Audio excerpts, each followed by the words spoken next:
ஜம் ஆன்மீக அன்பர்களுக்கு வணக்கம். ஆருத்ரா தரிசனம்.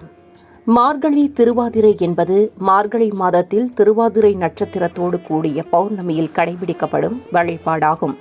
இந்நாளிலேயே இறைவன் நடராஜ பெருமான் பதஞ்சலி முனிவருக்கும் வியாக்கிரபாத முனிவருக்கும் காட்சி தந்து நடனமாடி காண்பித்தாராம்.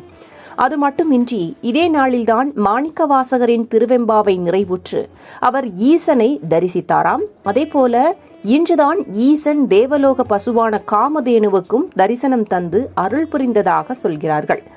இந்த நாளிலேயே பார்வதி தேவியின் தவத்தில் மகிழ்ந்து அவரை மணக்க சிவபெருமான் சம்மதம் கூறிய நாளாகவும் கருதி இன்று கன்னிப்பெண்கள் தங்களுக்கும் நல்ல கணவன் கிடைக்க வேண்டி வழிபடுகின்றனர். திருவாதிரை நட்சத்திரம் சிவபெருமானுக்கு மிகவும் உகந்த நட்சத்திரமாகும். மார்கழி மாதம் என்பதே சிறப்பான மாதம்தான். மார்கழி மாதத்தில் வரும் திருவாதிரை இன்னும் சிறப்பு வாய்ந்ததாகும். மார்கழி மாதத்தில் வரும் திருவாதிரை நட்சத்திரத்தில் சிவன் கோவில்களில் நடைபெறும் ஆருத்ர தரிசனம் பன்மடங்கு பலன்களையும் நலன்களையும் வளங்களையும் வாரி வழங்கும் வழிபாடாகும். நடராஜரின் ஆருத்ர தரிசனம் அவரது ஐந்தொழில்களான படைத்தல், அழித்தல், அருளல், மறைத்தல், காத்தல் ஆகியவற்றை உணர்த்துவதாக அமையும் பொருட்டே நடத்தப்பட்டு வருகிறது. ஒரு சமயம் மகாவிஷ்ணு பார்க்கடலில் ஆதிசேஷன் மீது பள்ளி கொண்டிருந்த போது மகாவிஷ்ணுவின் பாதங்களில் அமர்ந்து தனது சேவையை செய்து கொண்டிருந்தார் மகாலட்சுமி தாயார்.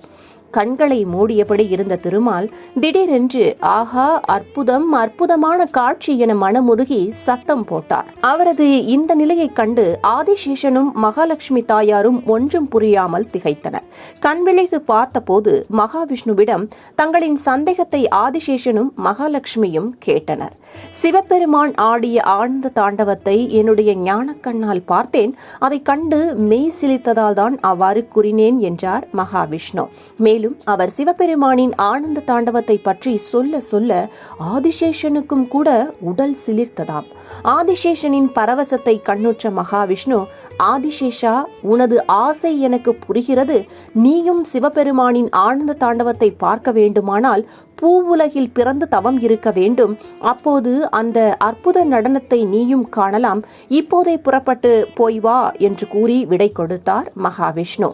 ஆதிசேஷனும் பூலோகத்தில் பதஞ்சலி முனிவராக அவதரித்தார். அவரது உடல் இடுப்பு வரை மனித உடலும் இடுப்புக்கு கீழே பாம்பு தோற்றமும் கொண்டதாக இருந்தது. பதஞ்சலி முனிவர் பல காலம் தவம் இருந்து வந்ததன் காரணமாக ஒரு நாள் திருவாதிரை தினத்தன்று சிதம்பரத்தில் தம் திருநடன காட்சியை சிவபெருமான் பதஞ்சலி முனிவருக்கு காட்டி அருளினார். அந்த தினம்தான் ஆருத்ர தரிசனமாக கொண்டாடப்படுகிறது.